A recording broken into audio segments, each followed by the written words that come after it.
Good evening, friends. Today's video will be about biological databases. So let's begin. So database क्या है? Database is basically एक stack की तरह है कि जिसमें आपने एक के ऊपर एक स्लैब्स रखे हुए हैं जिसमें अलग अलग डेटा पड़ा हुआ है. So data is randomly scattered in the literature and I'm the one who stores and arranges the data. So data is an organized collection of information. Basically database क्या है कि एक सारी information को एक organized form में इकट्ठा करके computer readable format में present करता है.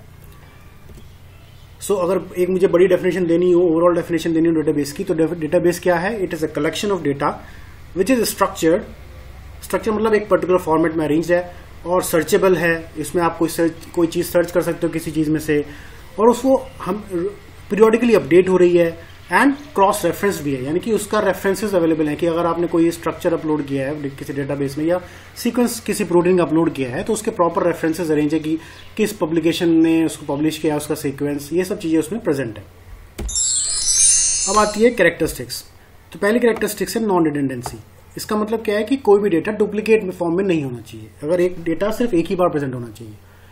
नेक्स्ट है list of valid terms and definition. इसका मतलब यह है कि अगर आपको डेटाबेस है उसमें कुछ टर्म्स जब आप सर्च करते हैं कुछ टर्म्स का अपने एक्रोनिम्स फॉर्म में शो कर रहे हैं तो उनका इन्फॉर्मेशन डेटाबेस में कहीं ना कहीं होना चाहिए या डेटाबेस की वेबसाइट पे कहीं ना कहीं होना चाहिए, जिससे अगर कोई नॉन बायोलॉजिकल पर्सन है या कोई लेमैन आदमी है उसको ये चीजें समझ में आ सके कि उन शॉर्ट फॉर्म्स का मतलब क्या है. नेक्स्ट है लॉजिकल स्ट्रक्चर एंड स्कीमा. इसका मतलब क्या है कि कोई भी डेटाबेस यूजर एंड के से इनपुट लेने के बाद इन्फॉर्मेशन को प्रोसेस करता है और एक लॉजिकल फ्लो को फॉलो करता है कि पॉइंट ए से पॉइंट बी तक जाने में उसको एक लॉजिकल स्कीमा है, लॉजिकल पैटर्न है, तो वो एक डेटाबेस में हमेशा होना चाहिए. नेक्स्ट है फॉर्मेट ऑफ द डेटा. इसका मतलब ये है कि जब भी कोई सर्च करे एंड यूजर तो जो भी इन्फॉर्मेशन उसको आ रही है वो इन्फॉर्मेशन एक कॉन्स्टेंट फॉर्मेट में होनी चाहिए. मतलब कोई भी रिजल्ट कोई भी चीज आप सर्च करेंगे तो हमेशा फॉर्मेट एक ही रहेगा उसमें. नेक्स्ट है कि the routes of selective retrieval of data and presentation. मतलब यह है कि डेटाबेस में आप कोई भी एंट्री सबमिट कराना चाह रहे हो या उससे कोई चीज रिट्रीव करना चाह रहे हो तो वो प्रोसेस बहुत ईजी होना चाहिए. उसके बाद क्या link to other information resources. का मतलब यह है कि अगर आपने कोई चीज सर्च करी है तो अगर डेटाबेस को लगता है या डेटाबेस का जो मेंटेन करने वाले उनको लगता है कि ये इन्फॉर्मेशन और चाहिए इस सर्च रिजल्ट के साथ, तो उसका लिंक होना चाहिए उसके साथ कि ये लिंक है, अगर आप इस लिंक पे क्लिक करेंगे तो आपको इसकी फर्दर इन्फॉर्मेशन मिलेगी. आगे चलते हैं. ये है उसका एक स्निपेट है. आईआईटी चेन्नई का एक डेटाबेस है, थर्मोडायनेमिक्स का डेटाबेस है. तो उसमें अगर मैं आपको समझाऊं, अगर मैंने लाइसोजाइम सर्च किया है उसमें लाइसोजाइम सर्च करने के बाद अब पहले रिजल्ट फर्स्ट पेज रिजल्ट का ये आएगा मेरे पास. तो उसमें देखिए कुछ चीजें हैं जो शॉर्ट फॉर्म में लिखी हैं, पीएमडी नंबर, पीएमडी वाइल्ड.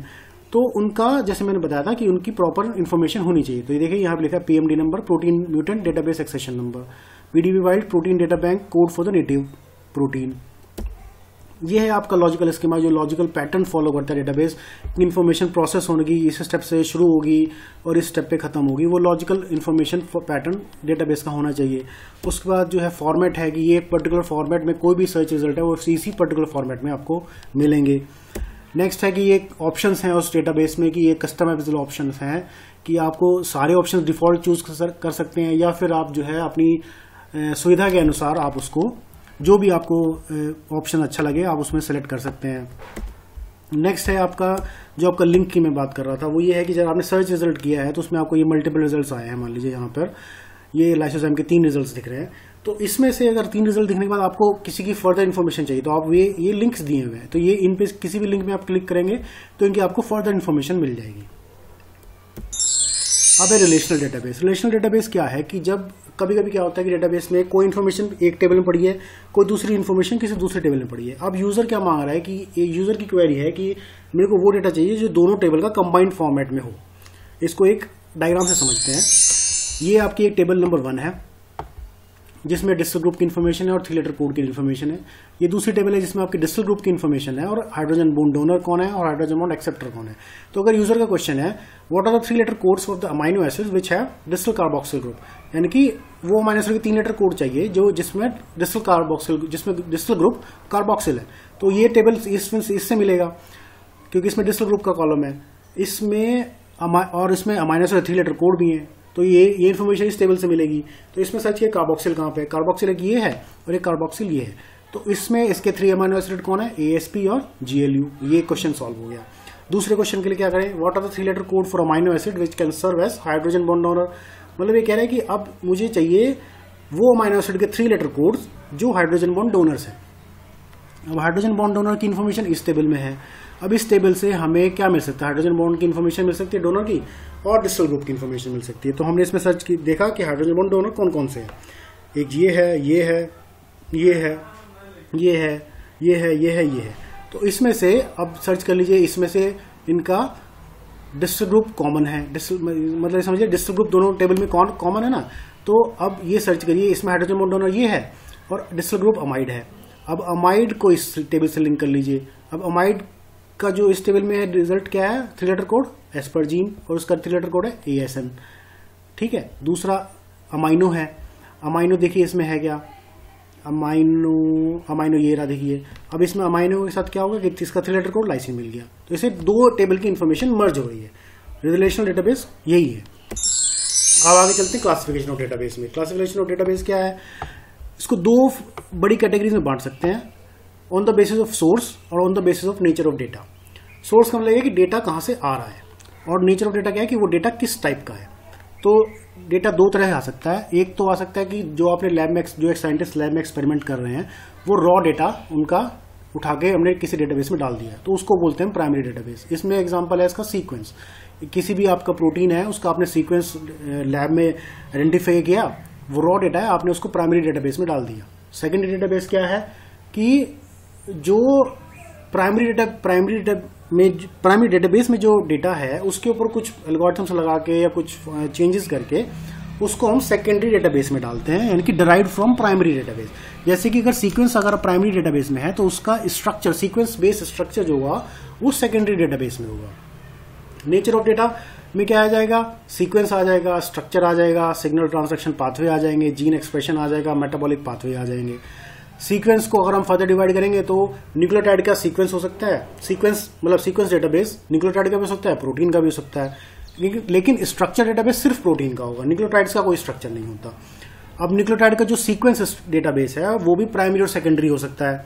इसी तरह जो प्रोटीन है, प्रोटीन का भी प्राइमरी डेटाबेस हो सकते हैं, सेकेंडरी डेटाबेस हो सकते हैं और इंटरैक्शन डेटाबेस हो सकते हैं। मतलब प्राइमरी डेटाबेस में तो प्रोटीन का सीक्वेंस होगा, सेकेंडरी डेटाबेस में उसका स्ट्रक्चर होगा, और इंटरैक्शन में क्या होगा कि अगर प्रोटीन 2 प्रोटीन है वो आपस में इंटरैक्ट कर रहे हैं तो उनकी इन्फॉर्मेशन आपकी इंटरैक्शन वाले डेटाबेस में होगी।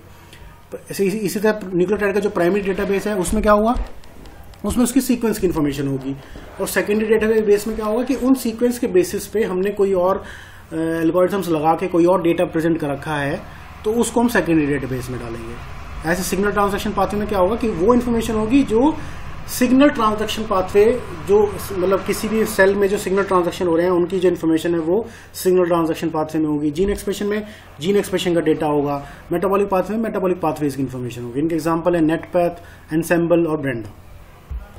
आगे चलते हैं। एक और क्लासिफिकेशन है डेटाबेस की, न्यूक्लियोटाइड और प्रोटीन्स में डेटाबेस है। न्यूक्लियोटाइड का आपका प्राइमरी डेटाबेस है। प्राइमरी डेटाबेस के एग्जांपल हैं आपके EMBL, जेनबैंक, DDBJ। DDBJ है आपका DNA data bank of Japan. EMBL है आपका European molecular biology laboratory. Protein के डेटाबेस, प्रोटीन की क्लासिफिकेशन है सीक्वेंस, स्ट्रक्चर और इंटरैक्शन, जैसे मैंने अभी पहले बताया। इनके एग्जांपल है सीक्वेंस के यूनिप्रोट, PIR, स्विसप्रोट। इंटरैक्शन का है बायोग्रिड, स्ट्रिंग। स्ट्रक्चर का है PDB, कैप, स्कूप। एक अलग कैटेगरी भी है इनसे अलग, वो है जैसे मैंने पहले बताया था कि जीन स्पेशलाइज्ड डेटाबेसेस हैं, जीन एक्सप्रेशन डेटा है, या आपका मेटाबॉलिक पाथवेज का डेटाबेस है। इसमें एक और कुछ 2-3 कैटेगरी और ऐड हो गई हैं, वो है होल जीनोम डेटाबेस, जिसका एग्जांपल है एनसेम्बल, या स्पेशलाइज्ड डेटाबेस जिनका एग्जांपल है OMIM, इनहेरिटेड डिजीज डेटाबेसेस, और जीन एक्सप्रेशन ओमनिबस, इसमें माइक्रोएरे का डेटा जाता है। सो ये पूरा हो गया डेटाबेस, बायोलॉजिकल डेटाबेस का टॉपिक। उम्मीद है आप लोगों को अच्छा लगा होगा। Thank you guys.